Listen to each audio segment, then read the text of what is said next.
hurmatli ilmiy kengash a'zolari, Andijon davlat tibbiyot instituti huzuridagi ilmiy darajalar beruvchi 07.06.25 raqamli ilmiy kengash 21 nafar a'zolardan iborat etib tasdiqlangan. Bugungi majlisda kengash a'zolaridan 16 nafar, shu jumladan 14 quruvchi profilaktik tibbiyot ixtisosligi bo'yicha 10 nafar fan doktorlari qatnashmoqda. Forum majlisni ochish uchun yetarli vakolatga ega. Ilmiy kengash majlisini ochish mumkin degan taklif bor. Ushbu taklifni ovozga qo'yaman. Ovozga berishinglarni so'rayman. Qarshilar, betaraflar yo'q. Bir ovozdan taklif qabul qilindi. Majlisni ochiq deb e'lon qilamiz. Bugungi yig'ilishda Oliy attestatsiya komissiyasi ekspertlar kengashi raisi kimyoxonalar doktori, hurmatli ustozimiz professor Asqar Ibrohim Rahmonovich hamda OAQ ekspertlar kengashi a'zosi tibbiyot fanlari doktori professor Ne'matjon Mamasoliyevlar qatnashmoqda. Bugungi majlis kun tartibi bilan tanishtirib o'tsam, Andijon davlat tibbiyot instituti huzuridagi ilmiy darajalar beruvchi DS06/2025-2012 raqamli ilmiy kengashning 2026 yil 2-iyuldagi 15-son majlisining kun tartibi. Andijon davlat tibbiyot instituti mustaqil izlanuvchisi Nabiyev Rustamjon Ravshanovichning COVID-19 fonida faol boshlig'i a'zolari o'tkir kasalliklarining klinik epidemiologik xususiyatlari va profilaktikasi mavzusida tibbiyot fanlari bo'yicha falsafa doktori PhD ilmiy darajasini olish uchun 14 quruvchi profilaktik tibbiyot ixtisosligi bo'yicha dissertatsiya ish himoyasi. Taklif etilgan kun tartibi bo'yicha savollar bormi? E'tirozlar yo'qmi? E'tirozlar bo'lmasa kun tartibni tasdiqlash tarafdorlaridan ovoz berishni so'rayman. Qarshilar, betaraflar yo'q. Tartibi bir ovozdan tasdiqlandi. Kun tartibidagi masalani ko'rib chiqishga o'tsak, Andijon davlat tibbiyot instituti mustaqil izlanuvchisi Nabiyev Rustamjon Ravshanovichning COVID-19 fonida faol boshlig'i a'zolar o'tkir kasalliklarining klinik epidemiologik xususiyatlari va profilaktik jihatlari mavzusida tibbiyot fanlari bo'yicha falsafa doktori PhD ilmiy darajasini olish uchun 14 quruvchi profilaktik tibbiyot ixtisosligi bo'yicha dissertatsiya mavzusi O'zbekiston Respublikasi Oliy ta'lim fan va innovatsiyalar va O'zbekiston Respublikasi Fanlar akademiyasi huzuridagi Oliy attestatsiya komissiyasida va 2025 bir PhD drop tib 32 raqam bilan ro'yxatga olingan dissertatsiya Andijon davlat tibbiyot institutida bajarildi. Dissertatsiyaning to'liq matni Andijon davlat tibbiyot instituti qoshidagi ilmiy kengashning veb saytasiga joylashtirilgan. Dissertatsiyaning naqshi referati o'zbek va ingliz tillarida ilmiy kengashning veb saytifasida hamda Ziyonet axborot ta'lim portaliga joylashtirilgan. Ilmiy rahbar tibbiyot fanlari doktori Dastan Hakimov Nasrulloh Sabirovich. Rasmiy abonentlar Yusupov Qadirjon Abdusattorovich, Andijon davlat tibbiyot instituti xirurgik kasalliklar va fuqarolar muhofazasi kafedrasi dotsenti, tibbiyot fanlari doktori Mursagullayev Mahmud Mushahidovich, Filolmet Center MSJ qoshidagi Kardiomer tibbiyot markazi rahbari, tibbiyot fanlari doktori, professor. Yetakchi tashkilot Farg'ona jamoat salomatligini saqlash tibbiyot instituti. Mustaqil izlanuvchi Nabiyev Rustamjon Ravshanovichning shaxsiy hujjatlari bilan tanishish uchun so'z ilmiy kengash ilmiy kotibi, tibbiyot fanlari doktori dotsent Botirov Jahongir Akbarjonovga beriladi. Assalomu alaykum, hurmatli rais, hurmatli kengash a'zolari. Andijon davlat tibbiyot instituti tibbiy radiologiya, intervension kardiologiya, nefrologiya, gemodializ va klinik laborator diagnostika kafedrasi mustaqil izlanuvchisi Nabiyev Rustamjon Ravshanjonovichning avtobiografiya ma'lumotlari. Nabiyev Rustamjon Ravshanjonovich 1990-yil 5-may Andijon shahrida ziyolilar oilasida tug'ilgan, millati o'zbek. 2012-yili Andijon davlat tibbiyot institutining kasbiy ta'lim fakultetiga o'qishga qabul qilingan va 2018-yili o'qishni tamomlagan. 2018-2019-yillar umumiy amaliyot shifokori lavozimida Andijon shahar tibbiyot birlashmasida 5-oilaviy poliklinikada o'z faoliyatini boshlagan. 2018-yildan 2021-yilgacha Andijon davlat tibbiyot instituti magistratura yo'nalishida tashxisning instrumental va funksional usullari mutaxassisligi bo'yicha tamomlagan. 2020 va 2023-yillari Andijon davlat tibbiyot instituti tibbiy radiologiya, onkologiya, klinik laborator diagnostika va fiziatriya kafedrasi assistenti bo'lib faoliyat ko'rsatgan. 2023-yildan hozirgi vaqtga qadar Andijon davlat tibbiyot instituti tibbiy radiologiya kafedrasida katta o'qituvchi lavozimida ishlab kelmoqda. 2022-yilda ushbu kafedraning mustaqil izlanuvchisi sifatida 14 quruvchi profilaktik tibbiyot ixtisosligi bo'yicha COVID-19 fonida qorin bo'shlig'i a'zolari o'tkir kasalliklarining klinik epidemiologik xususiyatlari va profilaktik jihatlari mavzusiga ilmiy tadqiqot ishi bilan shug'ullanib kelgan. Ilmiy rahbari tibbiyot fanlari doktori dotsent Hakimov Nasrullo Sobirovich. Dissertatsiya mavzusi bo'yicha 15 ta ilmiy maqola, shu jumladan 4 ta jurnal maqolasi chop etgan. Undan 2 ta maqola respublikada va 2 tasi xorijiy jurnallarda chop etilgan. Va bitta uslubiy tavsiyanoma va bitta foydali modelga patent olgan. Oilaviy ahvoli, oilali 3 nafar farzandi bor. Plagiati originaliga 97-25% tashkil qilgan. Mustaqil izlanuvchi Nabiy Rustamjon Ravshanjonovich shaxsiy faylda ariza va diplom nusxalari mavjud. Talabgor tomonidan taqdim etilgan hujjatlar O'zbekiston Respublikasi Fanlar Akademiyasi qoshidagi Oliy attestatsiya komissiyasi tomonidan tibbiyot fanlari bo'yicha falsafa doktori ilmiy darajasini olish uchun qo'yilgan barcha talablarga javob beradi. Rahmat. Rahmat. Tadqiqotchining shaxsiy hujjatlari yuzasidan ilmiy kotib yoki izlanuvchilik savollari bormi? Ma'lumot uchun qabul qilishga rozimisizlar? Tasdiqlab qo'ysak. Qarshilar, betaraflar yo'q. Qabul qilindi. Dissertatsiya ishining asosiy mazmuni e'lon qilish hudud izlanuvchiga beriladi. Shu o'rinda reglament belgilasak, izlanuvchi doklad 20 daqiqa versiya yetarli. Rahmat, so'z dissertantga marhamat.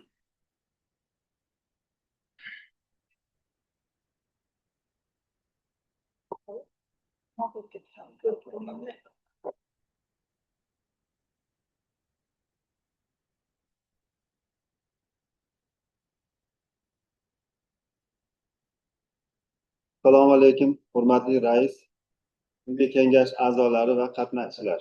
Sizni e'tiboringizga 14:00 turg'uch profilaktik tibbiyot ixtisosligi bo'yicha bajarilgan COVID-19 fonida qorin bo'shlig'i a'zolari o'tkir kasalliklarining klinik epidemiologik xususiyatlari va profilaktik jihatlari mavzusidagi falsafa doktori dissertatsiyasi himoyasini qisqacha havola etaman. Ushbu tadqiqot Andijon davlat tibbiyot institutida amalga oshirildi. Ijozatingiz bilan mavzuni dolzarbligiga o'taman. Mavzuni dolzarbligi shundaki, COVID-19 infeksiyasi nafaqat nafas yo'llarini, balki oshqozon ichak traktini ham zararlaydi. Retrospektiv tahlillar shuni ko'rsatadiki, infeksiyada oshqozon ichak simptomlari 11,4% dan 50% gacha holatda kuzatildi.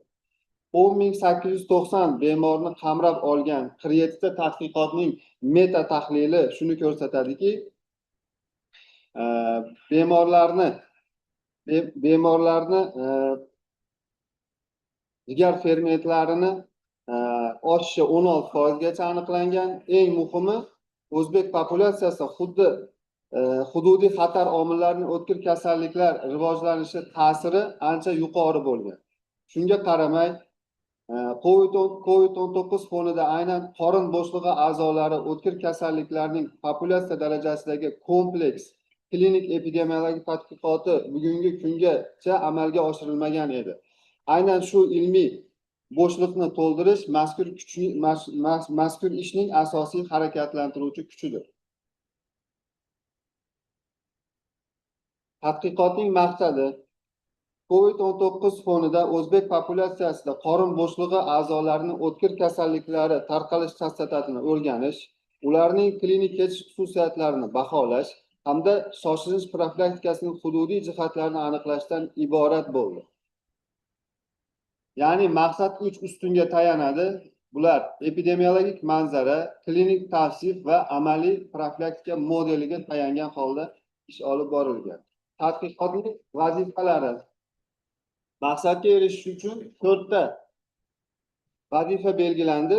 Birinchisi, epidemiologik tekshiruv yo'li bilan populyatsiyada o'tkir kasalliklar tarqalishi va ulardan kelib chiqadigan o'limni o'rganish. Ikkinchisi, pandemiya sharoitida xavf omillarini aholi orasida tarqalishini baholash. Uchinchisi, kasalliklarning chastotasi, klinik tavsifi va asoratlarini tahlil qilish.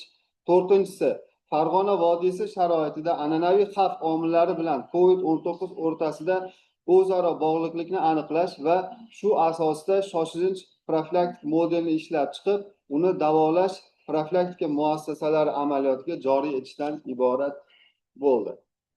Tadqiqotning obyekti va predmeti. Tadqiqotning obyekti sifatida 18 yoshdan 90 yoshgacha bo'lgan COVID-19 infeksiyasi bilan infeksiyalangan 1356 nafar o'zbek populyatsiyasi olindi. Ulardan 500 nafar erkak 36,9% ni tashkil qildi. 856 nafar esa ayol 63,1% ni tashkil qildi. Post-COVID sindromi bilan esa jami 456 nafar, ya'ni 33,6% bemor kuzatildi. Tadqiqot Andijon shahrining xirurgiya, terapiya statsionarlari va asosiysi COVID-19 markazlari shifoxonalarida olib borildi. Tadqiqot predmeti sifatida bemorlarni qon zardobi, umumklinik, biokimyoviy, instrumental, immunologik hamda rentgenologik ko'rsatkichlari va o'tkir kasalliklarning klinik ma'lumotlari olindi. Material va metodlar. Tadqiqotda ikki xil epidemiologik yondashuv qo'llanildi. 2019-yildan 2021-yillarni qamrab olgan 3 yillik retrospektiv tahlil hamda Andijon markaziy poliklinikalar hududidagi qabul qiluvchi punktlardagi bir vaqtli tadqiqot amalga oshirildi. O'tkazilgan instrumental tekshiruvlar sirasiga elektrokardiografiya, fibroduodenoskopiya, Mindray DS-60 ultratovush apparatidagi tekshiruv va me'da-ichak rentgenografiyasi kiradi. Biokimyoviy tekshiruvda jigar fermentlari, shuningdek glyukoza, kreatinin, kaulogramma, diastaza va lipid ko'rsatkichlari aniqlandi. Barcha natijalar IBM Space 27.0 va Medcalc dasturlarida qayta ishlandi. So'ngra Kluper-Pearsonning binomial usulida 95% ishonchlilik oralig'ida qayta ishlandi. Statistik ahamiyatlilik mezoni sifatida pi ko'rsatkichi 0,05 dan kichik deb belgilandi.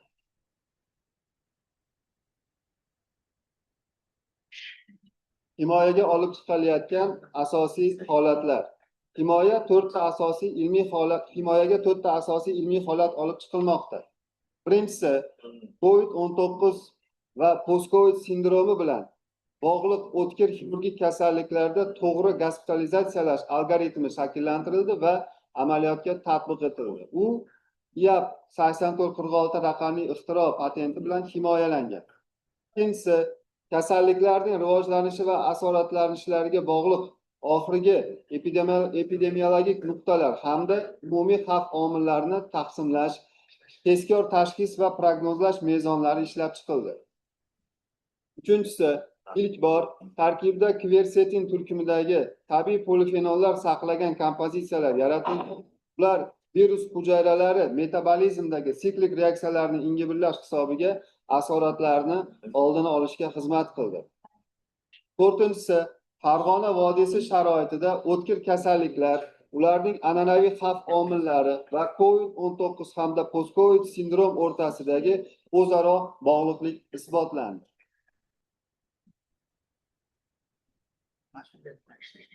Tadqiqotning shaxsiy natijalariga o'taman.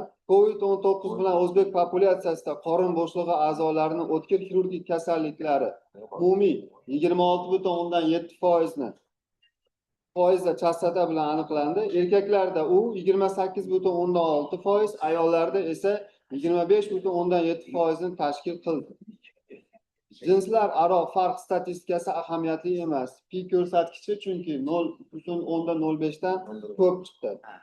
Nozologik tuzilishda birinchi o'rinni 69,1% bilan appenditsit egalladi. Undan keyin 38,2% bilan o'tkir ichak tutilishi va 34,2% bilan o'tkir xolesistit hamda qalangit egalladi. Kasallikning turlari va jins tafovutlari. Kasallikning turlarini batafsil tahlil qilish shuni ko'rsatadiki, statistik ahamiyatli jinsiy tafovutlar 3 nozologiyada qayd etildi.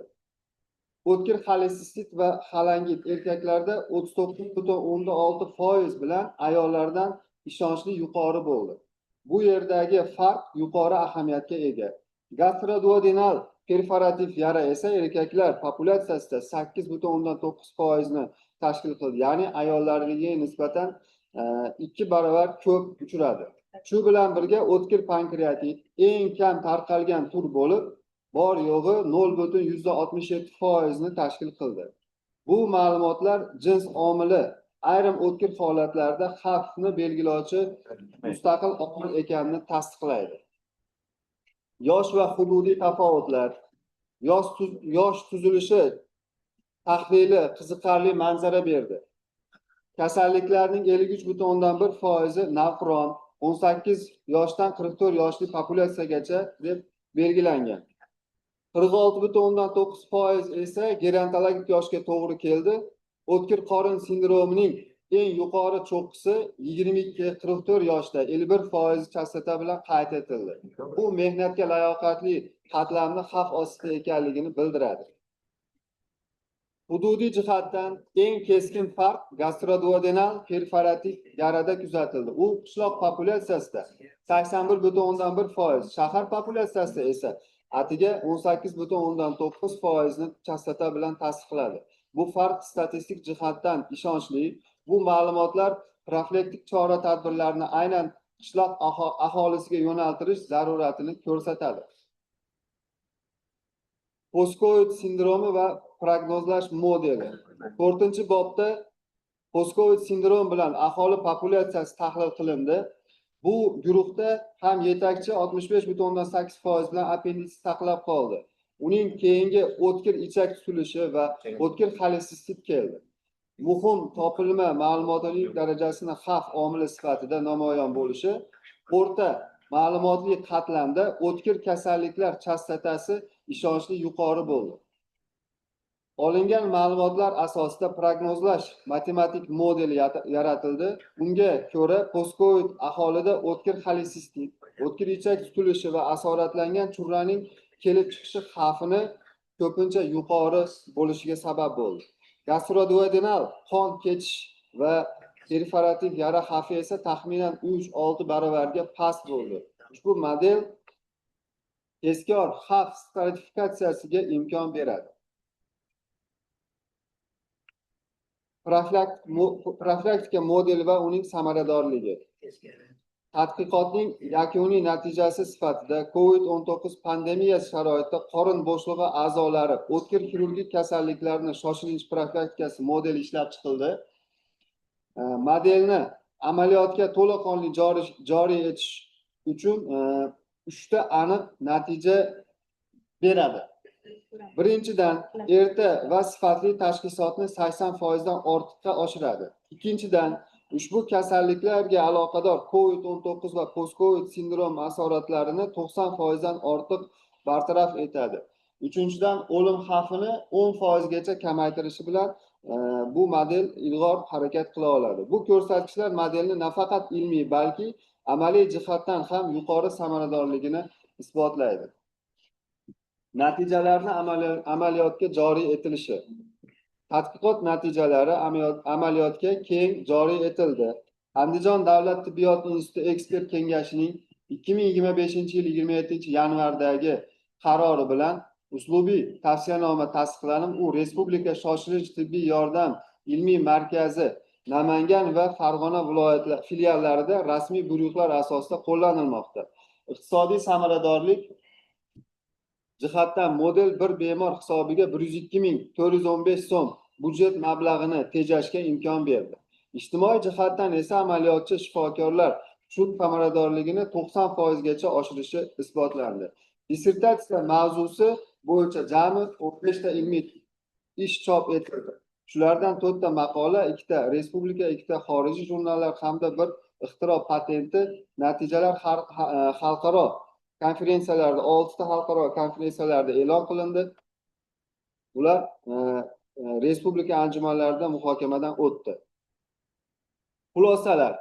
Tadqiqot bo'yicha 5 ta asosiy xulosa shakllantirildi. Birinchidan, ushbu yo'nalishdagi klinik epidemiologik va profilaktik tadqiqotlar mavjud tashxisot texnologiyalarini tubdan takomillashtiradi.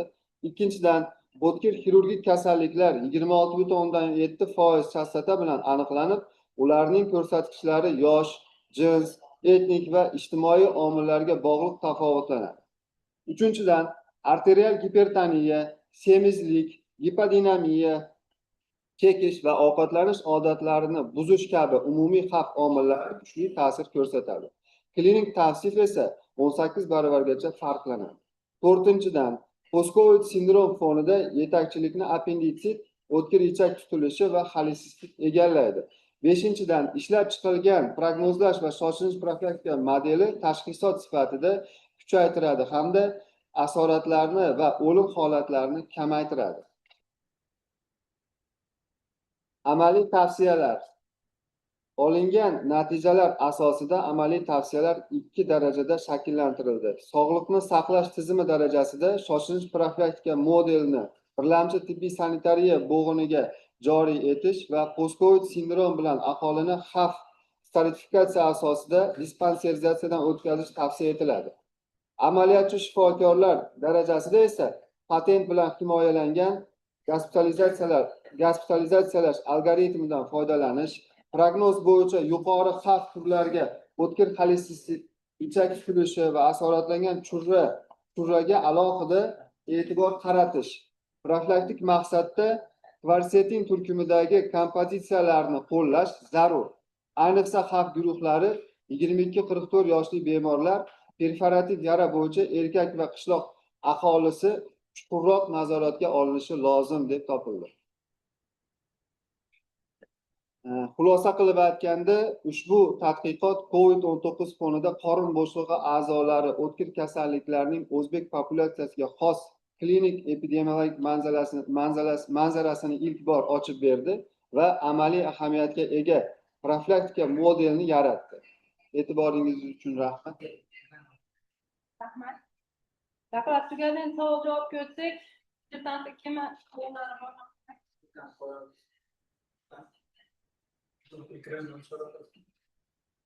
Ekranni buraymi?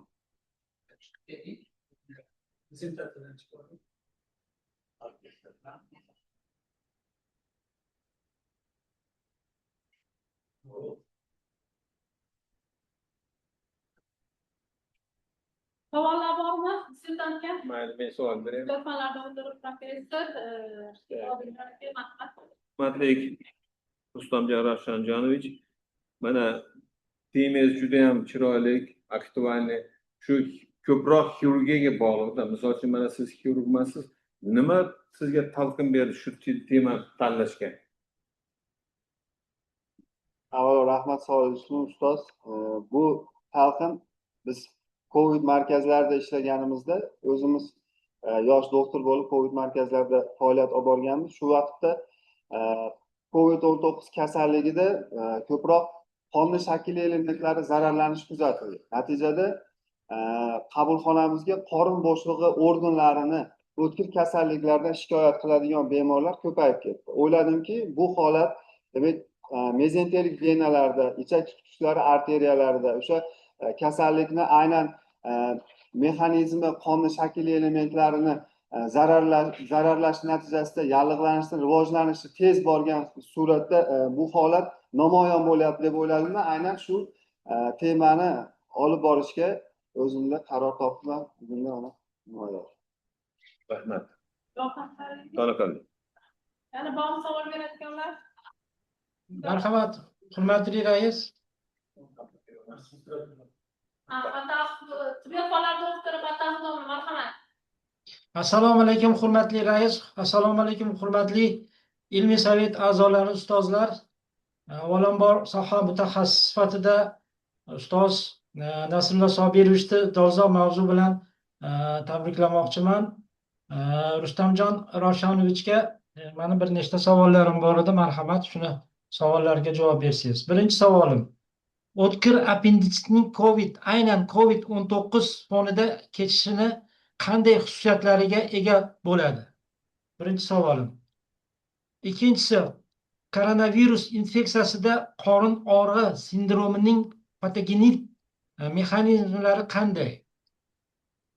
Uchinchisi, qorin bo'shlig'i a'zolarining o'tkir kasalliklarini erta tashxislashda qaysi instrumental usullar eng samarali usullar bo'ldi? Shular 3 ta savolim bor, shularga javob bersangiz. Rustamjon Ravshanjonovich, marhamat. Savolingiz uchun rahmat ustoz katta. Savolingizga quyidagicha javob beraman. Apenditsitni COVID-19 foniga ketishi kasallikning klinik belgilari namoyon bo'lmasligi mumkin. Umumiy intoksikatsiya belgilari isitma, koronavirus simptomlari bilan aralashib ketadi. Bemorlarning kech murojaat qilish natijasida gangrenoz hamda ba'zi holatlarda perforativ holatlar ham yuz berishi mumkin. Yallig'lanish jarayoni og'ir kechib, peritonit rivojlanishi mumkin, xavf omillari ortib boradi. Giperkoagulyatsiya holati tufayli mikrosirkulyatsiyaning buzilishi holatlari kuzatilishi mumkin. Ikkinchi savolingizga quyidagicha javob beraman. COVID-19 koronavirus infeksiyasi qorin og'rig'i sindromining patogenetik mexanizmlari qanday? Patogenetik mexanizmlari ichak devorlari yallig'lanish jarayoni, tez suratda rivojlanishi, mikrotrombozlarning hosil bo'lishi, mezenterial venalardagi spazmlarning, ishemik holatlarning rivojlanishi, sitokinning shtormi ko'p holatlarda tez surat bilan rivojlanishi va yallig'lanish reaksiyalarini vujudga keltirishi, jigar, oshqozon osti bezi va o't yo'llarini jiddiy shikastlanishi, peritoneal retseptorlarning reflektor holatining buzilishi hisobiga kelib chiqadi. Uchinchi savolda ko'proq instrumental tekshiruvlardan eng sifatli, xavfsiz, arzon usuli bu ultratovush apparati yordamida. Keyingi o'rinda oddiy rentgenoskopiya, rentgenografiya usulida va kerak bo'lgan holatlarda kompyuterli tomograf, multispiralli kompyuterli tomograf, magnit rezonans tomograf kabi qo'shimcha instrumental tekshiruvlar orqali aniq tashxisga yordam sifatida aniq xulosalar olish mumkin. Javob berdim. Mana shu instrumental usullarni tanlashda sizda o'sha klinikada yoki o'sha birlamchi davolash poliklinikalarida yoki bo'lmasam больницаlarida qandaydir bir qiyinchilik bo'ldimi? Shuni bir bizga yoritib bersangiz. Savolingiz uchun rahmat ustoz. Shunaqa holatlar ham yuz berdi. Bemorni umumiy ahvoli og'ir bo'lgan vaqtlarda, misol uchun ko'proq o'pka bilan shikoyat qilib kelishgan, nafas yo'llarini o'tkir yallig'lanishi, pnevmoniya bilan shikoyat qilib kelishadi. Ularda haligi holat og'ir bo'lgan holatlarda aynan ultratovush yordamida diagnozlash, bemorni qorin bo'shlig'idagi qandaydir kasalliklar rivojlanish hisobiga pnevmatozning ko'pligi uchun UZIda qo'yib olish qiyin bo'ldi. Rentgenoskopiya qilganimizda ham bu narsalar juda ham muammolar olib keldi. Shuning uchun mana shunaqa holatlarda MSKT tavsiya qilindi. Qorin bo'shlig'i hamda nafas organlarini multispiralli kompyuter tomograf tekshiruvdan o'tkazildi. Mana shu usullarni metodik qo'llanmada ham ta'kidlab o'tdingizmi? Metodik qo'llanmada har birini so'zlab o'tganman domla. Rahmat. Mana savolim qoniqarli javob. Rahmat. Keyingi savolni kim yoqqanlar? Oboy sudga hakimlik beradi, marhamat. Sizdan ikkita savolim bordi. Mana COVID-19 infeksiyasida olib borgansizlar. Demak, qorin bo'shlig'i a'zolar o'tkir kasalliklari rivojlanishiga qanday ta'sir ko'rsatadi? Savol beradi. Keyin ikkinchisi yana shu nimada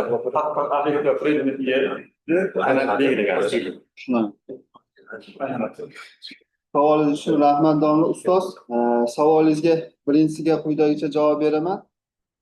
COVID-19 infeksiyasi organizmda yallig'lanish jarayonini vujudga keltiradi. Natijada ko'proq qorin bo'shlig'ida, ichak venalarida hamda ichak tutqich venalarida, mezenterik venalarida, arteriyalarida mikrotrombozlarni, ichak shilliq qavatidagi o'tkir yallig'lanish hisobiga u yerda ham mikrotrombozlarni hosil qilish hisobiga kasallikni avj olishi tez rivojlanadi, tez vujudga keladi va uni belgilari ba'zi holatlarda qorin bo'shlig'idagi xirurgik kasalliklar bilan tafovut qilish qiyin bo'lib qoladi. Bu bizga qiyinchilik tushiradi. COVID-19 fonida og'rigan bemorlarni ko'ngli aynishi, umumiy intoksikatsiya belgilari xirurgik kasalliklarni klinik belgilariga ustma-ust tushadi va o'sha diagnozlash qiyin bo'lib qoladi. Shu holatlar vujudga keldi. Tadqiqot obyekti va predmeti bu tadqiqot obyekti sifatida COVID-19 kasalligi bilan statsionar shifoxonalarga hamda ularni qabul qiluvchi punktlarga murojaat qilgan bemorlar, predmet sifatida esa o'sha bemorlarni kasallik tarixidagi klinik belgilar, laborator tekshiruvlardan hosil bo'lgan xulosalar hamda bemordagi umumiy holatlarni hisobga olgan holda ish olib bordik. Savol qoniqarlimi? Javob qoniqarlimi? Rahmat katta. Yana savollar bormi? Qahramon aka Abduhalilovich, marhamat. Juda yaxshi dissertatsiya, chiroyli. Lekin prezentatsiyada olgan yapti, ya'ni patent bilan himoya qilganimizni keng yoritib beryapsiz. Shuni kengroq yoritib bersangiz. Yangi 105 mingdan ortiq ekonomik effektivlik hisoblangan, shu qanday hisoblanganligini biroz yoritib bersangiz. Ekonomik iqtisodiy samaradorlik. Men birinchi savolingiz uchun rahmat ustoz. Birinchi savolingizga quyidagicha javob beraman. Ixtiro patentini qo'lga kiritishda biz birinchi bo'lib o'sha COVID-19 pandemiyasi vaqtidagi boshida bo'lgan holat, ya'ni bemorni to'g'ri gospitalizatsiya qilmaslik natijasida ko'p bemorlar qiylandi. Biz bu narsani hammasini ko'rib bilib bordikda, natijada biz bu holatni qayta takrorlanmasligi uchun keyinchalik agar yana pandemiya sharoiti paydo bo'lib qolsa, o'sha modelni yaratdikki, imенно o'sha bemorni kelib chiqishi, yashash tarzi, ish faoliyati bilan bog'liq, ma'lumotiga bog'liq holda bu bemorlarni imkon qadar to'g'ri taqsimlash, to'g'ri davolash, tezkor tashxis qo'yish maqsadida bu IA patentini oldik. Biz IA patentini loyihasiga imенно shu modelni takomillashtirilgan holatini taqdim qilganimizda bizga shu narsani berishdi. Tasdiqdan o'tdi. Ikkinchi savol. Biz har bir bemor hisobiga budjet mablag'laridan 102.415 so'm jamg'arib olamiz. Ya'ni u narsani keltirib chiqarish uchun bemorni to'g'ri gospitalizatsiya qilish, tezkor tashxis qo'yish, imенно o'sha bemordagi simptomlarni hamda klinik simptomlarga e'tibor bergan holda kerakli klinik laborator tekshiruvlar va instrumental kerakliklarini bajartirganimiz uchun shuni hisobiga biz har bir bemordan o'sha ham u bemor statsionar shifoxonada kam bo'ldi, ko'p vaqt yo'qotmadi, ham uni ishchanlik qobiliyati yuqori samaradorlik bilan saqlanib qoldi. Javoblar qoniqarli. Rahmat. Savollar yana bormi yo'qmi? Mumkinmi? Mana hozir gapirdingiz, yaxshi anaqa qildi, yaxshi bo'ldi, chiroyli bo'ldi. Ammo lekin bir narsani aytmoqchi edimki, bu kasallikni o'zi mustaqil holda kelgandir, balki Covidsiz. Mana bu hozirgi paytda bu narsalar juda ko'p uchrayapti. Bu Covid albatta Coviddan keyin bo'lmasa kerak, bu balkim Covid paytida ham shunaqa holatlar bo'lishi mumkin. Mustaqil holda uchrashi. Qanaqa qilib buni ajrata oldingiz? Birinchi savoli. Keyin bu yerda aytyapsiz, oshqozon ichak trakti kasalliklarini dedingiz, profilaktikasi. Profilaktika ustida hech qanaqa so'z bormadi-ku bu holatda. Qanday qilib oldini olish kerakligi ustida. Men hozir shu narsani shuni chegaramoqchiman hozir shu savolda. Savolingiz uchun rahmat ustoz. Savolingizga quyidagicha javob beraman. Bu kasalliklar imенно bizda tekshiruvimiz natijasi retrospektiv tahlillarga qaratilgan, chunki 2019-yil hamda 2021-yillardagi pandemiya sharoitida COVID-19 markazlarida davolangan bemorlardagi haligi kasallik tarixlarini tekshiruv natijasida olingan xulosalar va o'sha bemorlar aynan COVID-19 kasalligiga chalingan kasallik tarixidagi yakuniy tashxisi COVID-19 deb nomlangan. Lekin tekshiruvlar natijasida siz ta'kidlaganingizdek qo'shimcha yondosh kasalliklarning hisobiga o'sha bemorlarda COVID-19 kasalligi shtammlari qon tarkibida topilmagan holatlar ham yuz bergan. U holda bemorni karantin hisobiga boshqa o'sha karantinga olingan shifoxonalarda davolangan.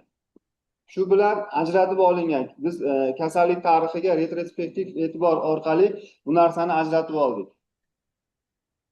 Javob qoniqarlimi Abduqahhor Qozirovich? Ha, endi bu narsani o'zingiz shu paytda bo'lmagansiz, boshqa qilgansiz. Qanaqa qilib bu narsani ajratib olish mumkin bo'ladi? O'zingiz qatnashmagansiz bu narsada yo'q. Mana bu narsani o'ziga xos bo'lgan bir statsionarda yotgan paytida bo'lsa, mana bunaqa holat bo'lsa boshqa gap edi. Statsionardan chiqib ketgan odamlar bo'lsa, ularning hammasi ambulatorniy respirativ deyapsiz, bular hammasi balkim bu narsa mustaqil holdadir. Bu bog'liq emasdir balkim COVIDga. O'shaning uchun men o'ylaymanki, agar statsionar holatda bo'lgan paytda yo ligidagi 21 kun aytganligidagi paytida karantin paytida bo'lgan bo'lsa, men bu boshqa gap edi. O'shaning uchun menimcha men o'ylaymanki, shu dissertatsiya ham ozgina shu karantin paytida degan so'zni qo'shsa, shu narsa yaxshi bo'lardi. Keyin profilaktika dedingiz. Mana u o'tib ketganiga ancha bo'lgan. Qanaqa qilib profilaktika ishini olib bordingiz? Profilaktika ishini biz ko'proq bemorlarni to'g'ri ovqatlanish, hayotiy tarzini to'g'ri tashkillashtirish, bemorlarni kasallikka chalingan vaqtida ishchanlik qobiliyatini saqlash uchun tezkor tashxis qo'yish va tezkor tashxis natijasida davoni tezkorlik bilan amalga oshirish hisobiga bemorni hayotiy faoliyatini saqlash, ishchanlik qobiliyatini saqlash hisobiga profilaktika qildik. Endi bu umumiy gaplarda bir konkretni bir fikrlarni mana qanday daniyni ko'rsating, bir haqiqatda profilaktika qilganingiz ustida qancha nima, qanaqa holat bo'ldi, nimadan keyin nima bo'ldi, shu narsani konkret daniylarni ko'rsatsangiz yaxshi bo'lardi-da. Bemorlarni taqsimlayotgan vaqtda hamda davolayotgan vaqtda COVID-19 markazlarida men o'zim xususan ishlaganman. O'sha ish faoliyatim davomida birinchi bo'lib bemorlarda nafas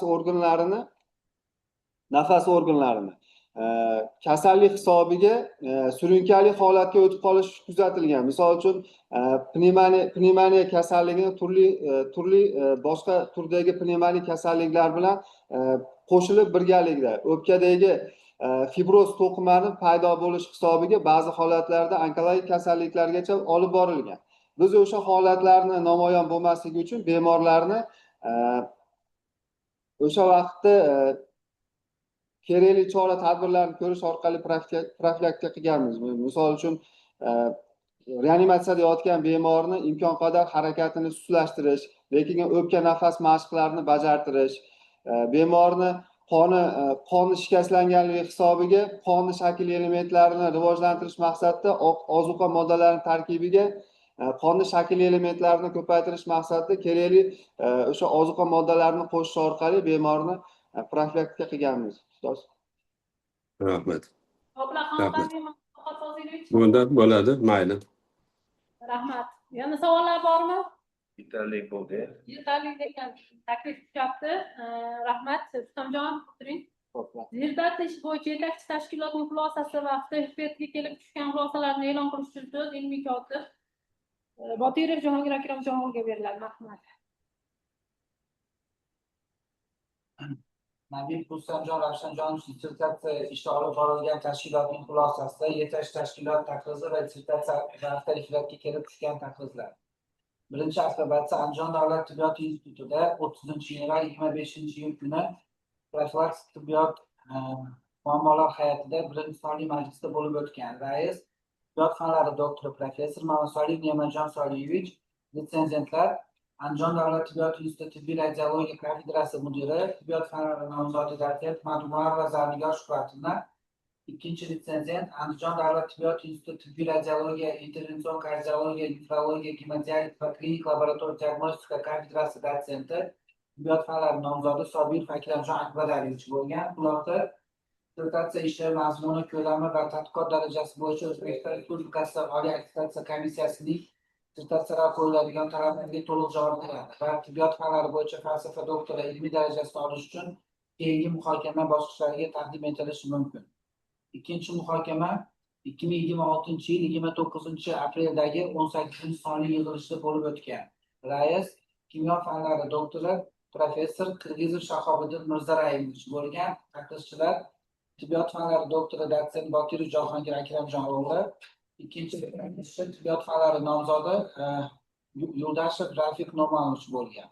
Xulosa dissertatsiya ishi mazmuni, ko'lami va tadqiqot darajasi bo'yicha O'zbekiston Respublikasi Oliy attestatsiya komissiyasining dissertatsiyalarga qo'yilgan talablarga to'liq javob beradi va tibbiyot fanlari bo'yicha falsafa doktori ilmiy darajasini olish uchun ixtisoslashgan kengashga taqdim etilishi mumkin. Mustaqil izlanuvchi Nabiyev Rustamjon Ravshanjonovichning dissertatsiya ishi va avtoreferatlariga xulosa Farg'ona jamoat salomatligi institutidan ijobiy baholanib olingan. Dissertatsiya ishi 2026 yil 23 iyuldagi yig'ilishda 11 son bayonnoma bilan ko'rib chiqildi va muhokama qilindi.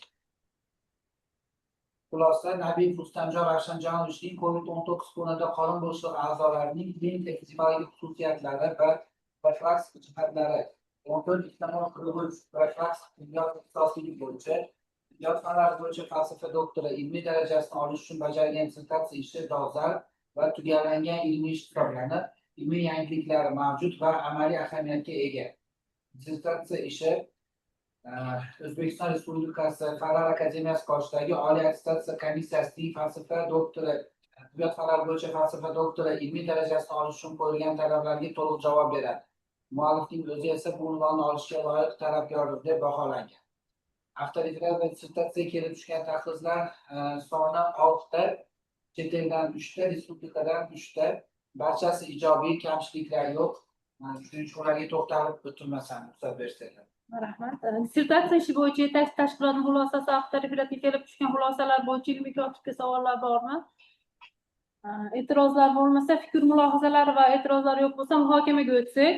Hurmatli kengash a'zolari, dissertatsiya ishini muhokama qilishimiz so'z birinchi rasmiy opponent, tibbiyot fanlari doktori dotsent Yusupov Qodirjon Abdusattarovichga marhamat.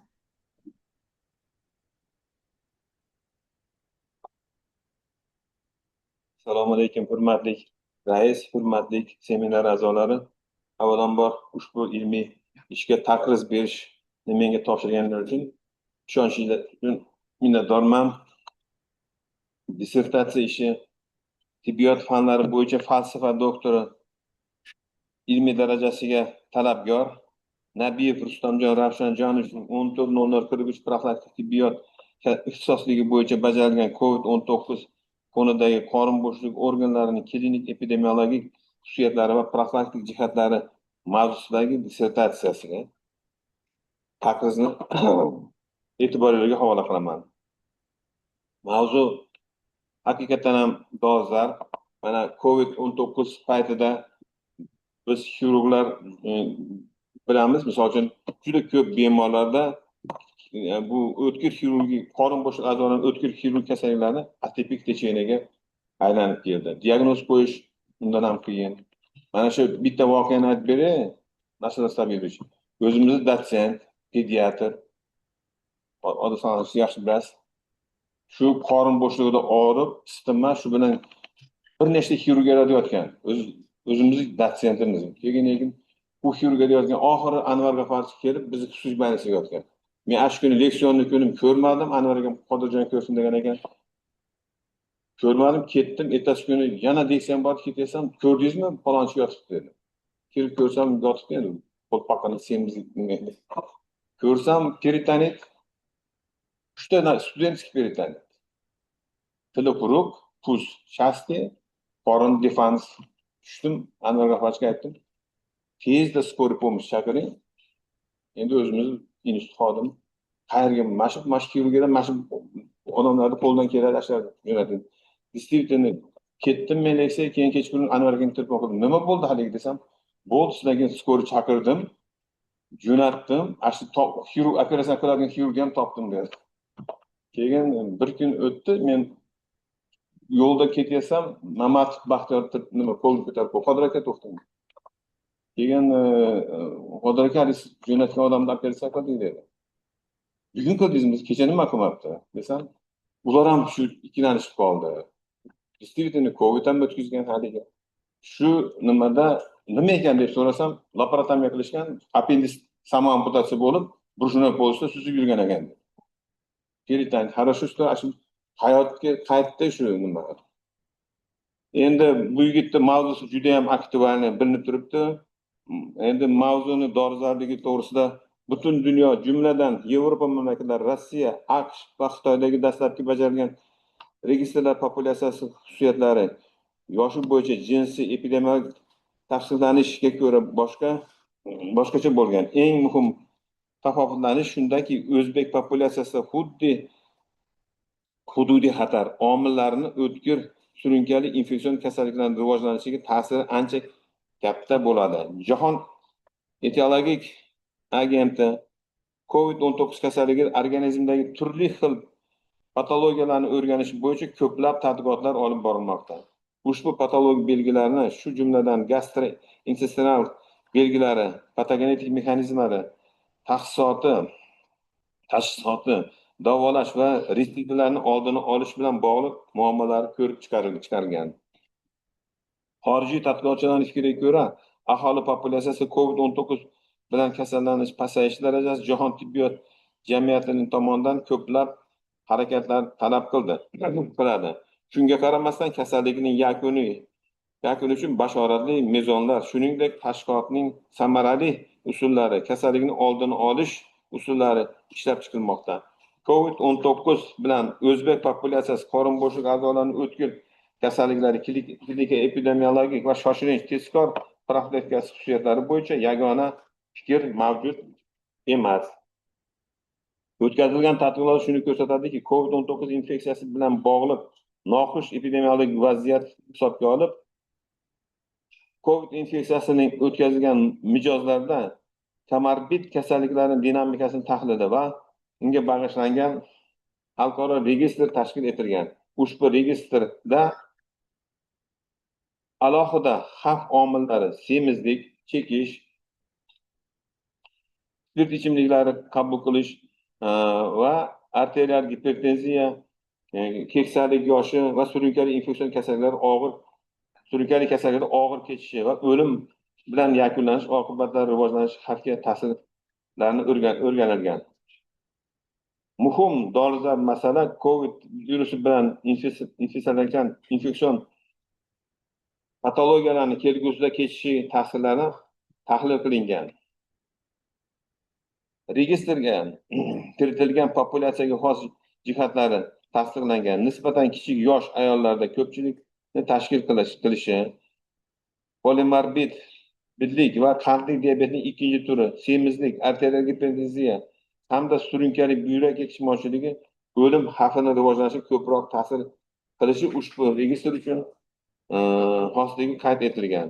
Ushbu xalqaro registrda yana bir marta tasdiqlanib qayd etilishicha, surunkali yuqumlik bo'lmagan kasalliklarda, jumladan qorin bo'shliq a'zolarining o'tkir kasalliklarini kompleks klinik epidemiologik o'rganishlar o'ta muhimligi va shu asosda COVID-19 bilan o'zbek populyatsiyasi ularning hududiy profilaktikasi modellarini ishlab chiqish zarurligi e'tiborga kuchaytirishi kerakligi anglatilgan. COVID-19 fonida qorin bo'shliq a'zolarining o'tkir kasalliklari epidemiologiyasi va kelib chiqishi populyatsiyasi darajasida mexanizmlarni ochib beruvchi ilmiy ma'lumotlar tizimlashtirib va umumlashtirib berish, aniq xulosalar ishlab chiqish so'zsiz qiziqarli ko'rinadi.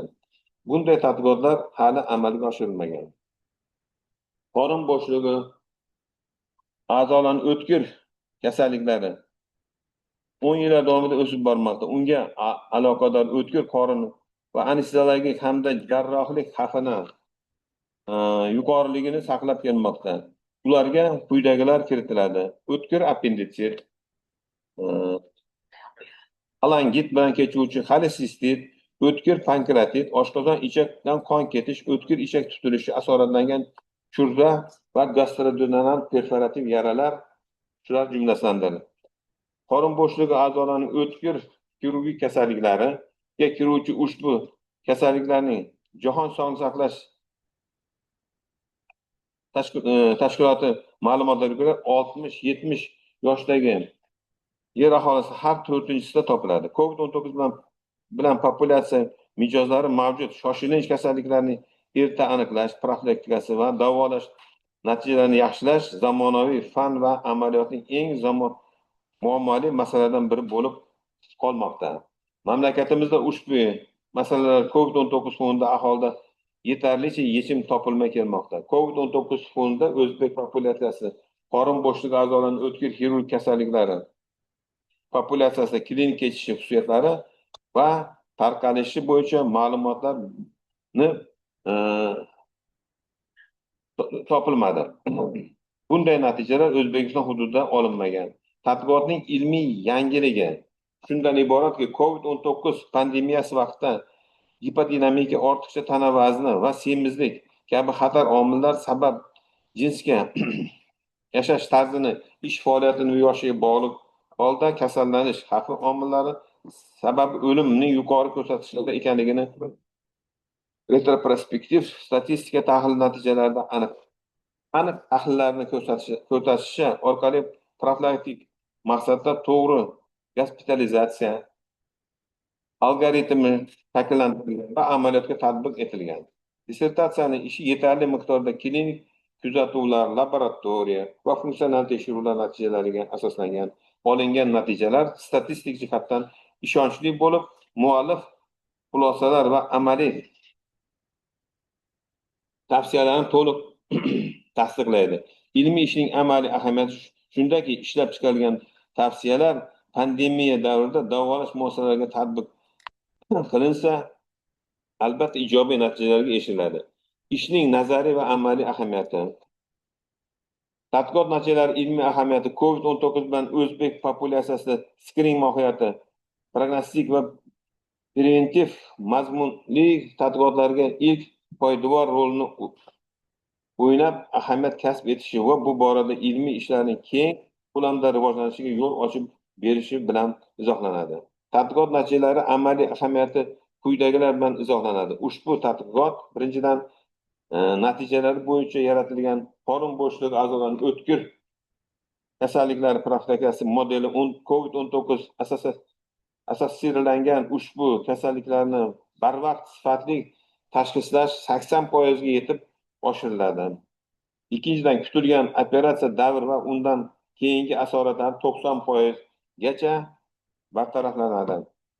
Qorin bo'shlig'ining a'zolarining o'tkir kasalliklariga bog'liq COVID-19 fonida yuzaga kelgan o'limga bog'liq holat 5 dan 10% gacha yetib kamayadi.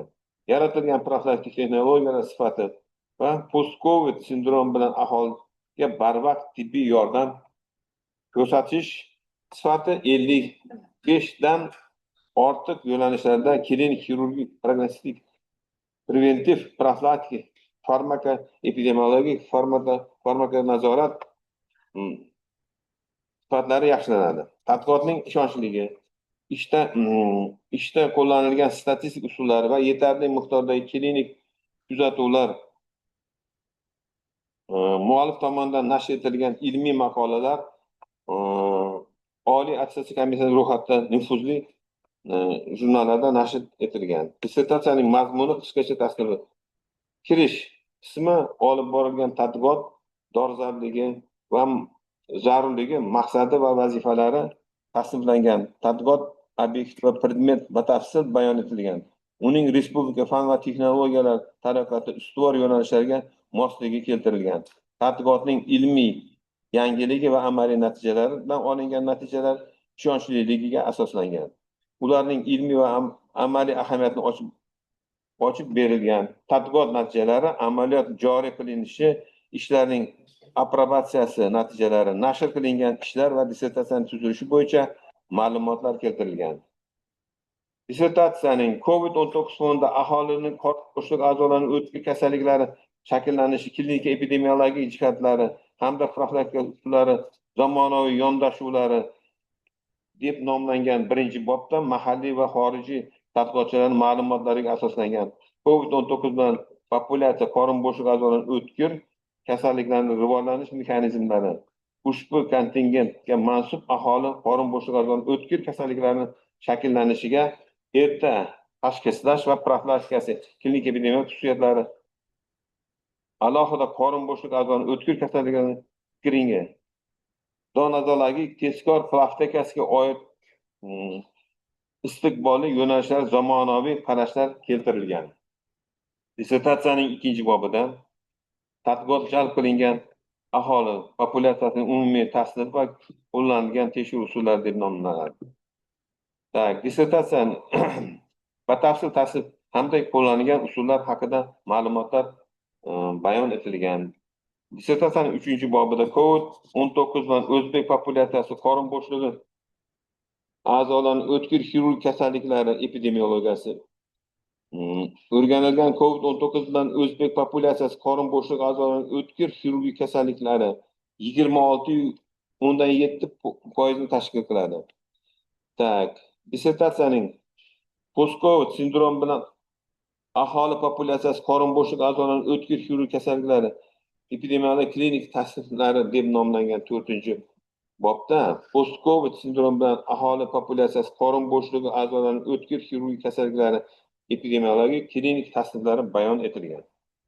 Post-COVID sindrom bilan assotsiatsiyalangan, rivojlangan va qorin bo'shlig'i a'zolarining o'tkir xirurgiy kasalliklari aksariyat quyidagi turlarda tasdiqlangan va tarqalish shakllar bilan qayd etilgan.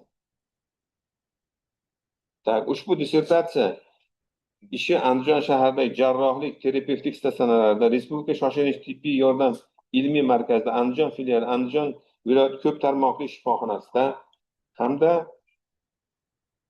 Andijon viloyat ko'p tarmoqli shifoxonasi, Andijon markaziy poliklinikasi, Andijon viloyat sud med ekspert bo'limlarida va COVID markazlarida shifoxonalar olib borilgan. Dissertatsiyaning o'rganish jarayonida menda quyidagi savollar tug'ildi.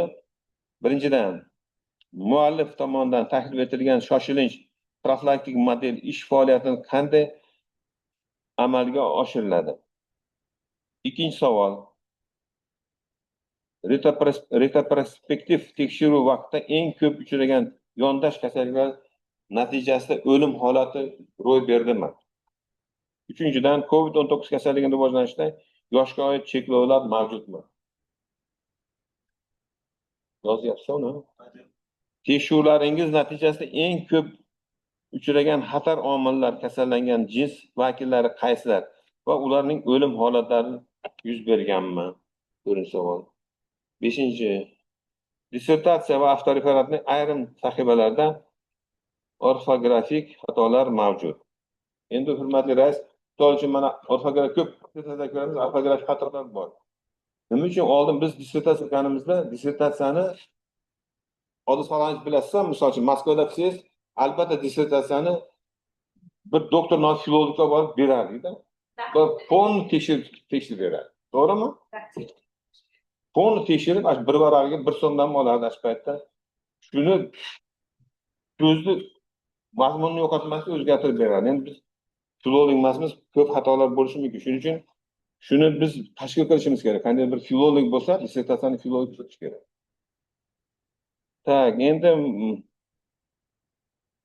Endi 6-savol tug'ilib qoldi. Mana siz iqtisodiy samaradorligini o'rganibsiz. Iqtisodiy samaradorligini bir paytlar moda bo'lgan iqtisodiy samaradorlik, ekonomik effektini hisoblangan. Hozirgi vaqtda inflyatsiya paytida iqtisodiy samaradorlikni hisoblash juda ham относительный savol nima olishingiz mumkin. Haligi stabilniy narx-navo stabilniy bo'lsa qilishingiz mumkin. Shuning uchun plus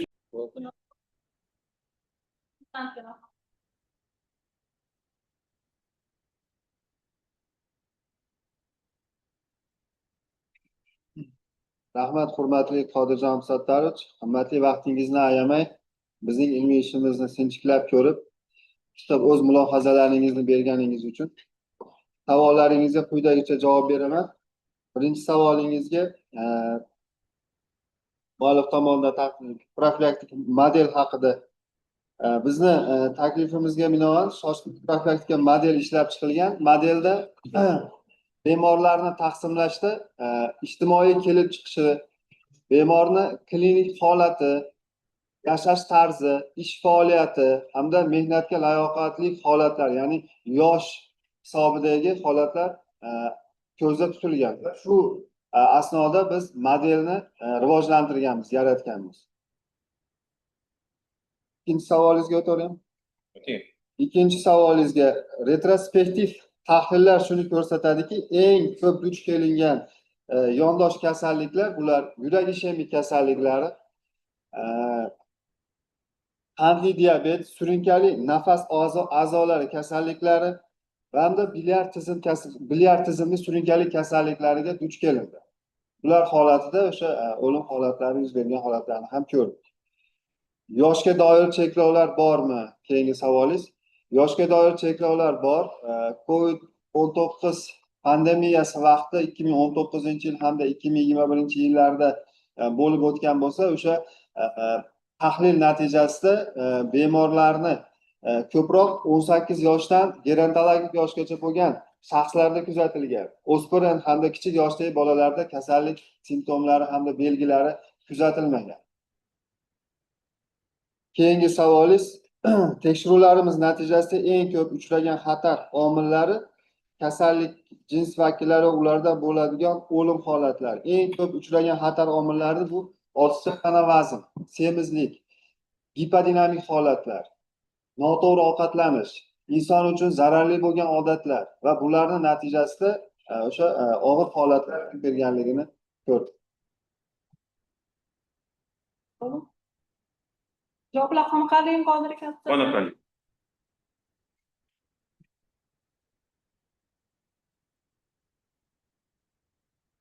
E'tiborlarga xulosani o'qib eshitiraman.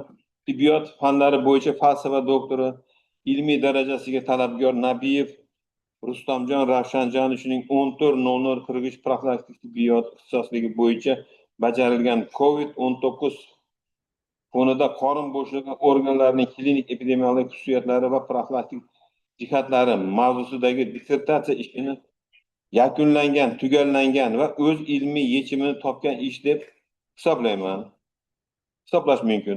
Dissertatsiya O'zbekiston Respublikasi Oliy ta'lim, fan va innovatsiya vazirligi huzuridagi Oliy attestatsiya komissiyasi tomonidan tibbiyot fanlari bo'yicha falsafa doktor dissertatsiyasiga qo'yilgan talablarga to'liq javob beradi. Muallif esa tibbiyot fani bo'yicha falsafa doktori ilmiy darajasiga loyiq deb hisoblayman. E'tiboringiz uchun rahmat. Rahmat. So'z ikkinchi rasmiy opponent, tibbiyot fanlari doktori professor Mustafa Mahmud Shohidovichga beriladi. Marhamat. Assalomu alaykum, hurmatli rais, hurmatli ilmiy kengash a'zolari.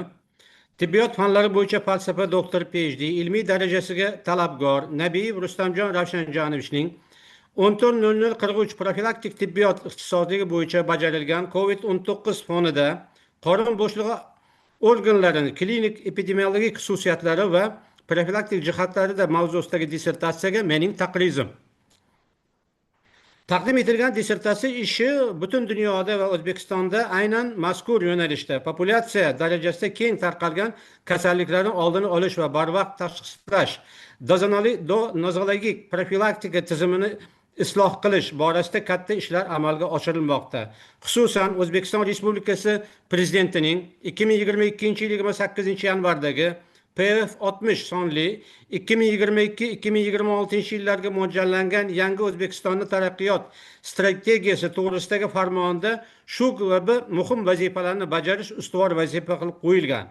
Profilaktika yo'nalishiga ustuvorlik berib, takomillashtirib borish aholi orasida jumladan COVID-19 va podcovidli sindrom bilan populyatsiya o'tkir va surunkali kasalliklarni kamaytirish bilan bir vaqtda ularni oldini olish va o'lim, nogironlik ko'rsatkichlarini kamaytirish imkoniyatini beradi. Jahonda etiologik agenti SARS-CoV-2 bo'lgan COVID-19 kasalligi organizmdagi turli xil patologiyalarni o'rganish bo'yicha ko'plab tadqiqotlarni olib borilmoqda. Ushbu patologiya belgilari shu jumladan gastrointestinal belgilar, patologik mexanizmlari, tashxisoti, davolash va retsidivlarni oldini olish bilan bog'liq muammolar ko'rib chiqilgan. Xorijiy tadqiqotlarning fikriga ko'ra, aholi populyatsiyasida COVID-19 bilan kasallanish pasayish darajasi jahon tibbiyot jamiyati tomonidan ko'plab harakatlarni talab qildi. Shunday qaramay, kasallikning yakuni uchun bashoratli mezonlar, shuningdek tashxisotning samarali usullari va kasallikni oldini olish usullari hali ishlab chiqilmagan. COVID-19 bilan o'zbek populyatsiyada qorin bo'shlig'i a'zolarini o'tkir kasalliklarni klinik epidemiologik va shoshilinch tezkor profilaktika xususiyatlari bo'yicha yagona fikr haligacha mavjud emas.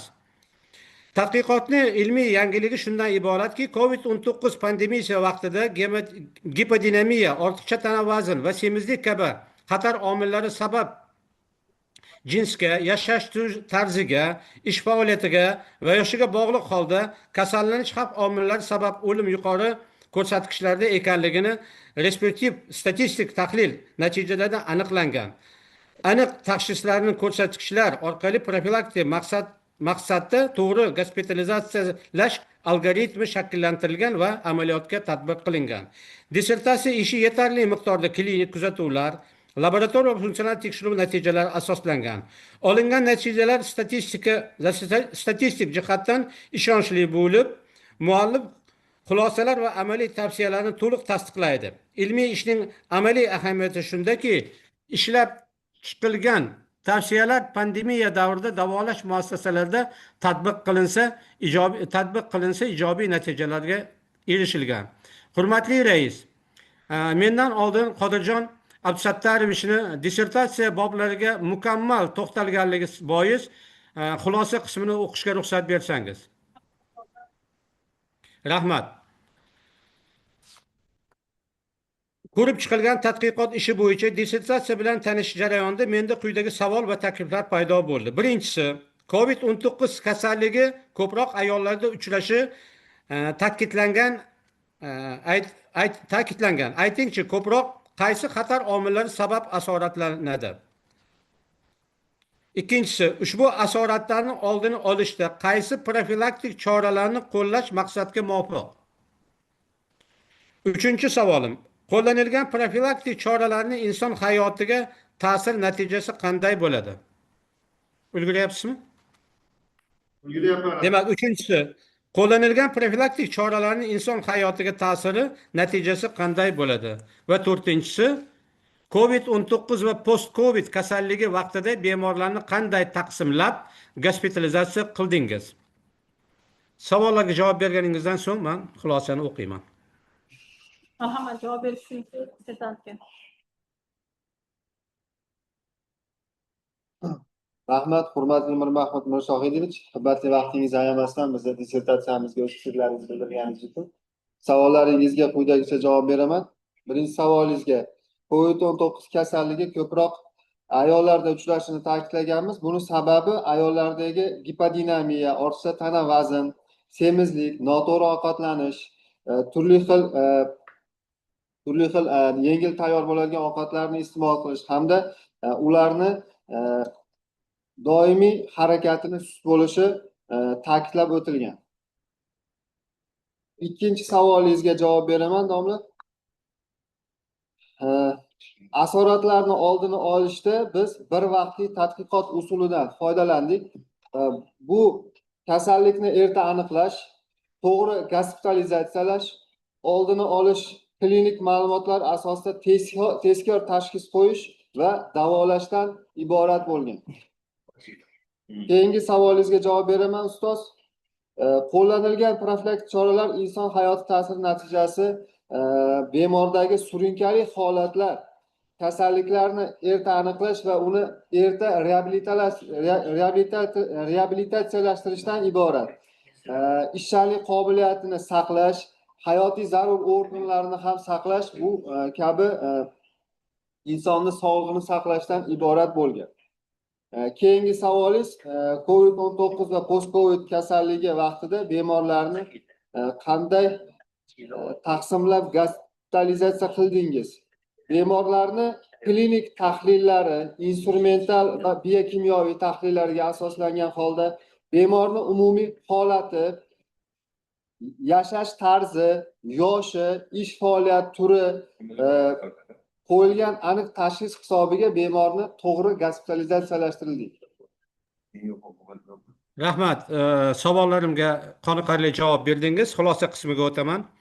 Xulosa: tibbiyot fanlari bo'yicha falsafa doktor PhD ilmiy darajasiga talabgor Nabiyev Rustamjon Ravshanjanovichning 14.00.43 profilaktik tibbiyot ixtisosligi bo'yicha bajarilgan COVID-19 fonida qorin bo'shlig'i organlarini klinik epidemiologik xususiyatlari va profilaktik jihatlari mavzusidagi dissertatsiya ishi tugallangan, ilmiy amaliy ahamiyatga ega tadqiqot ish bo'lib, tanlangan ixtisoslikka mos keladi. Dissertatsiya O'zbekiston Respublikasi Oliy ta'lim, fan va innovatsiyalar vazirligi huzuridagi Oliy attestatsiya komissiyasi tomonidan tibbiyot fanlari bo'yicha falsafa doktor PhD dissertatsiyaga qo'yilgan talablarga javob beradi hamda muallif tegishli ilmiy daraja olishga loyiq deb hisoblayman. Dissertant Rustamjon Ravshanjanovich va uning rahbari Nasrullo Sobirovichni ilm fanga yana bitta qo'shgan yangiligi bilan tabriklayman va omad tilayman. Rahmat. Rahmat sizga ham Mahmud Mushahidovich. Hurmatli kengash a'zolari, rasman panel takliflari, tadqiqotchining javoblarini eshitgan muhokamaga o'tsak, kimda dissertatsiya, uning nafsi referati, ma'ruza yuzasidan fikr mulohazalar bo'lsa marhamat.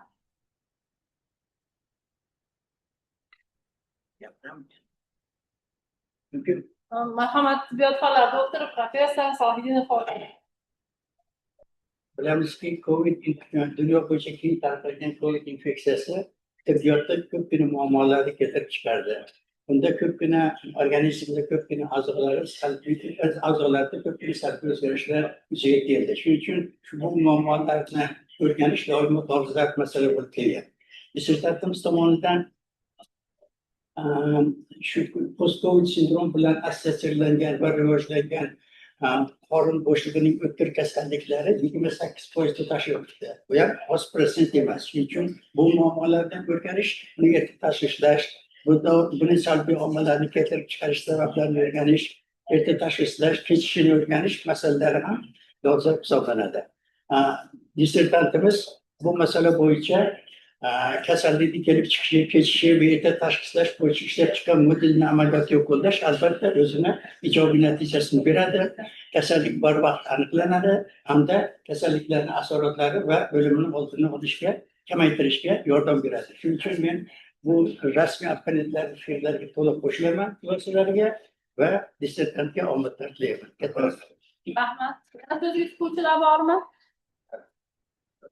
Yo'q, endigi so'z navbatda dissertantning ilmiy rahbari, tibbiyot fanlari doktori Datin Hakimov Nasrullo Sobirovichga marhamat.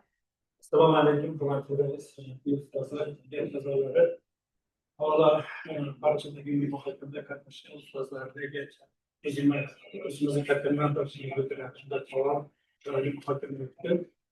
Men avvalo mana shu dissertatsiyani shu darajaga yetib kelishida, mavzuni tanlashda, butun dissertatsiya ishida amalga oshirish jarayonida o'zini juda qimmatli maslahatlarini ayamasdan bergan barcha har taraflama bergan yordam uchun O'zbekiston Respublikasi Tabobat akademiyasi akademigi, tibbiyot fanlari doktori, professor ustozimiz Mansaliyev Nemajon Soliyevichga alohida minnatdorchilik bildirishga ruxsat berasizlar.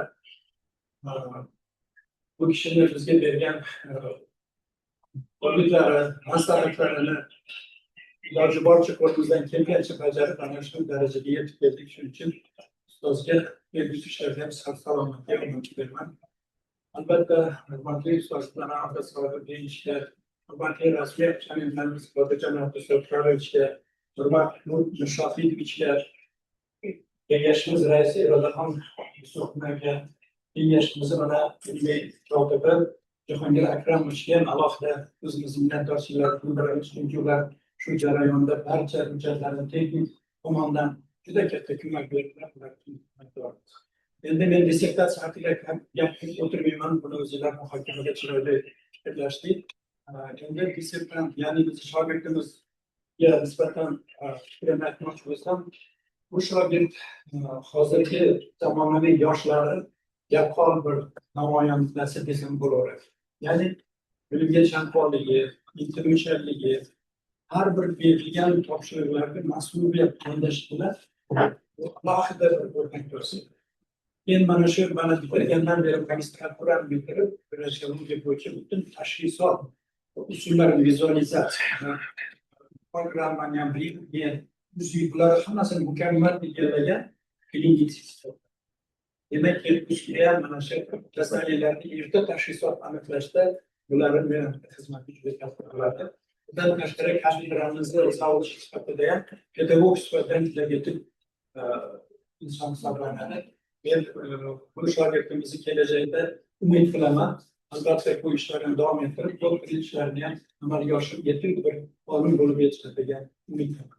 E'tiborlaringiz uchun katta rahmat. Rahmat sizga ham. Kengash a'zolari dissertatsiya bo'yicha rasmiy opponentlarni, norasmiy opponentlarni rahbarini tinglashini gapishlarini tingladik. Endi yashirin onlayn ovoz berish o'tkazish uchun hisob komissiyasini raisini tanlashimiz zarur. Taklif tushyapti. Hisob komissiyasini raisi etib tibbiyot fanlari doktori Qo'ldashev Qahramon Abdujalilович, a'zolari etib esa tibbiyot fanlari doktori Mamarasulov Rasulov Zakijan hamda Sahiddin Odil akalar tayinlansin degan. E'tirozlar yo'qmi? Yo'q bo'lsa tarafdorlarini ovoz berishlarini so'rayman. Qarshilar, betaraflar yo'q, bir ovozdan qabul qilindi. Kengash a'zolarini yashirin va onlayn ovoz berishga kirishlarini so'rayman. Yashirin onlayn ovoz berish uchun tanaffus e'lon qilinadi.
Kengash ishini davom ettirsak, so'z hisob komissiyasining raisi Qo'ldashev Qahramon Abdujalilовичga marhamat.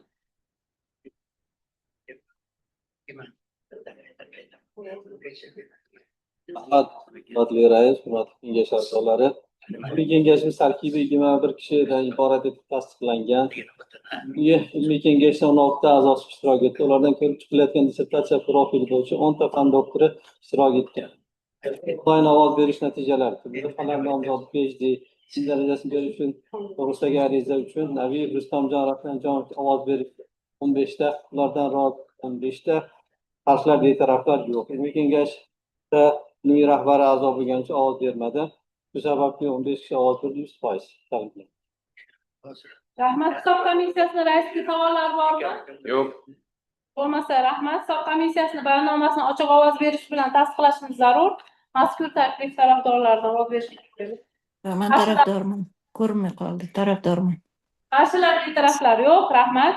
Hisob komissiyasi bayonnomasi bir ovozdan tasdiqlandi. Hurmatli ilmiy kengash a'zolari, barchaga baholash mezonlari va xulosa loyihalari tarqatilgan. Mazkur masala bo'yicha ilmiy kengash xulosasini tasdiqlashimiz zarur. Xulosa va mezonlar bo'yicha qanday fikrlar bor? Asos o'rnida qabul qilinsin degan taklif tarafdorlarini ovoz berishini so'rayman. Rozilar, qarshilar, betaraflar yo'q. Asos o'rnida qabul qilinadi. Tasnifiy belgilarni muhokama qilishga ruxsat bersanglar, dissertatsiyaning tasnifiy belgilari, dissertatsiya natijalarining xarakteri 1-3, dissertatsiya natijalarining yangilik darajasi 2-1, dissertatsiya natijalarining qimmatligi 3-2, dissertatsiya mavzusining rejali tadqiqotlar bilan bog'liqligi 4-3, dissertatsiyaning amaliy ahamiyatga ega bo'lgan natijalardan foydalanish darajasi 5-4, dissertatsiyaning amaliy ahamiyatga ega bo'lgan natijalardan kengaytirilgan holda foydalanish bo'yicha tavsiyalar 6-1, tasnifiy belgilarni tasdiqlashimiz taklifi bor. Rozilar qo'l ko'tarib tasdiqlab qo'yishinglar so'rayman. Qarshilar, betaraflar yo'q. Endigi so'z ilmiy kengash qarorini o'qib eshittirish uchun ilmiy kotibga beriladi. Marhamat. Andijon davlat tibbiyot instituti huzuridagi ilmiy darajalar beruvchi DSK.06.2025.27.12.tip 0202 ilmiy kengash 15-sonli majlis bayonnomasi qarori. Nabiyev Rustamjon Ravshanjonovichning COVID-19 fonida qorin bo'shlig'i a'zolarining klinik epidemiologik xususiyatlari va profilaktik jihatlari 14.00 profilaktik tibbiyot ixtisosligi bo'yicha tibbiyot fanlari bo'yicha falsafa doktori ilmiy darajasini olish uchun tayyorlagan dissertatsiya ishi yakunlangan sifatida ma'qullansin. Nabiyev Rustamjon Ravshanjonovich 14.00 profilaktik tibbiyot ixtisosligi bo'yicha tibbiyot fanlari falsafa doktori ilmiy darajasi berilsin. Qarorni tasdiqlash taklifi bor. Rozilar qo'l ko'tarib tasdiqlashinglar so'rayman. Qarshilar, betaraflar yo'q. Bir ovozdan qaror qabul qilindi. Rahmat. Endi yakunlovchi so'zni dissertant Nabiyev Rustamjonga beriladi. Marhamat.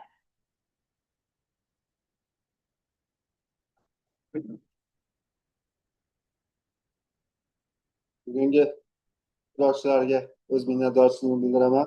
Meni qilib bugungacha qilib kelgan ilmiy ishimni ma'qullab urmon berishinglar, berganinglardan xursandman. Hamkorlarda ishtirokchilar uchun o'z minnatdorchiligimni bildiraman. Alohida minnatdorchilik institutimizning faxri, ko'proq ilmiy ish yuzasidan murojaat qilgan insonimiz Tabobat fanlari akademiyasi akademigi Mamasoliyev Ne'matjon Saliyevichga texnik ma'lumotlarni ko'proq o'zlashtirayotgan vaqtimizda savollar tug'ildi. Bu savollarga ko'proq bizga yordam bergan ustozimiz Ibrohim Rahmonovichga kattadan katta rahmat bildiraman.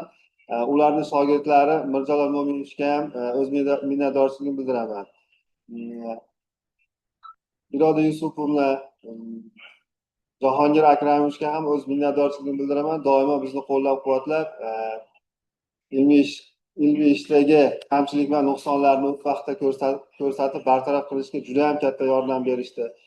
Hurmatli abonentlarimiz Yusuf Qodirjon Sattarovich, Mirmahmud Mirsohidovich minnatdorchilik bildiraman. O'zlarini qimmatli vaqtlarini ayamasdan bizni ilmiy ishimizga o'z xulosalarini berganliklaridan.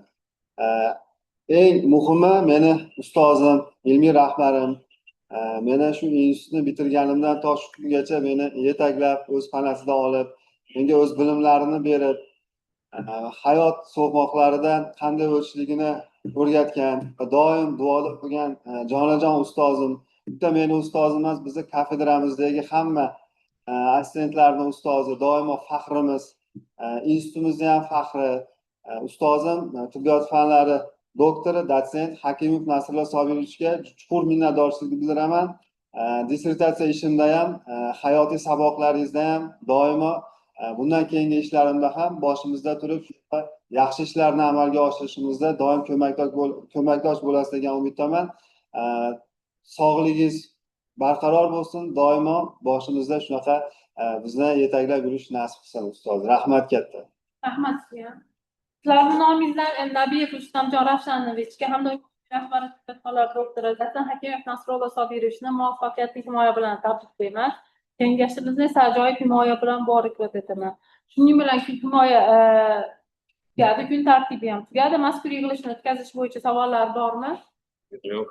Shunday bo'lsa, sizlarga ishtirokingiz uchun minnatdorchilik bildiraman. Barchangizga sihat salomatlik tilayman. Ilmiy kengash yig'ilishi yopiq deb e'lon qilinadi. Hammaga rahmat.